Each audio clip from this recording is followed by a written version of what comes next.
আজি আমি ক্লাছ 3ৰ পেট পৰীক্ষাৰ পৰিৱেশ বিষয়ৰ যিখন কোশ্চেন পেপাৰ এই কোশ্চেন পেপাৰখন আলোচনা কৰিম। তোমালোকে ভিডিঅ'টো মন দি শুনিবা। প্ৰথমে নাম্বাৰ 1 সমাজৰ প্ৰাথমিক গোট কোনটো? ইয়াৰ শুদ্ধ অপশ্যন কোনটো হ'ব? অপশ্যন ডি পৰিয়াল। সমাজৰ প্ৰাথমিক গোট হৈছে কি? পৰিয়াল। তাৰপিছত নাম্বাৰ 2 তলৰ কোনটো একক পৰিয়ালৰ এটা উদাহৰণ? ইয়াৰ শুদ্ধ অপশ্যন কোনটো হ'ব? অপশ্যন বি দেউতাক মাক জীয়েক আৰু পুতেক। একক পৰিয়ালত দেউতাক মাক আৰু তেওঁলোকৰ ল'ৰা ছোৱালী থাকে।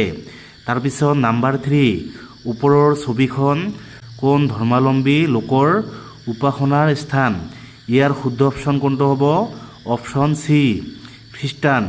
ওপৰৰ ছবিটো হৈছে কি? চাৰ্চ বা গীৰ্জাৰ ছবি। তাৰপিছত নাম্বাৰ 4 তলৰ কোনটো কাৰ্যত গাঁওবুঢ়াজনে উল্লেখযোগ্য ভূমিকা পালন কৰে? ইয়াৰ শুদ্ধ অপশ্যন কোনটো হ'ব? অপশ্যন চি গাঁৱৰ বিভিন্ন সমস্যা সমাধান আৰু উন্নয়নমূলক কামত গাঁওবুঢ়াই সহযোগ কৰে। তাৰপিছত নাম্বাৰ 5 যদি এটা পৰিয়ালত কোনো সমস্যাই দেখা দিয়ে তেন্তে পৰিয়ালৰ সদস্যসকলে সেই সমস্যাটো কেনেদৰে সমাধান কৰা উচিত? ইয়াৰ শুদ্ধ অপশ্যন কোনটো হ'ব? অপশ্যন বি আলোচনাৰ মাধ্যমেৰে একেলগে কাম কৰি সমস্যাটো সমাধান কৰা।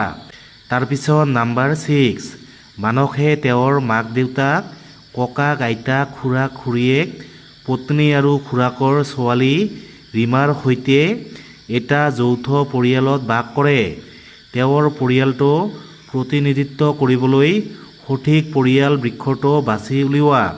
ইয়াৰ শুদ্ধ অপশ্যন কোনটো হ'ব? অপশ্যন চি তোমালোকে ভালদৰে চাবা। তাৰপিছত নাম্বাৰ 7 তলৰ কোনটো আৱৰ্জনা সহজে পচি মাটিৰ লগত মিহলি হৈ যায়? ইয়াৰ শুদ্ধ অপশ্যন কোনটো হ'ব? অপশ্যন এ শাক পাচলিৰ আৱৰ্জনা। তাৰপিছত নাম্বাৰ 8 গাঁৱৰ মানুহৰ প্ৰধান জীৱিকা কি? ইয়াৰ শুদ্ধ অপশ্যন হ'ব অপশ্যন চি কৃষি। তাৰপিছত নাম্বাৰ 9 এটা কাৰখানাত খালী প্লাষ্টিকৰ বটল এটা ধুই পেলাই নতুন প্লাষ্টিকৰ পাত্ৰ তৈয়াৰ কৰা হয়। এই প্ৰক্ৰিয়াটো কি বোলে?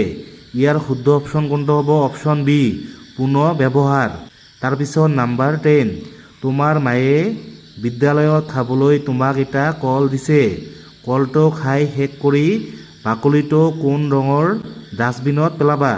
ইয়াৰ শুদ্ধ অপশ্যন কোনটো হ'ব? অপশ্যন চি সেউজীয়া ৰঙৰ ডাষ্টবিনত পেলাম।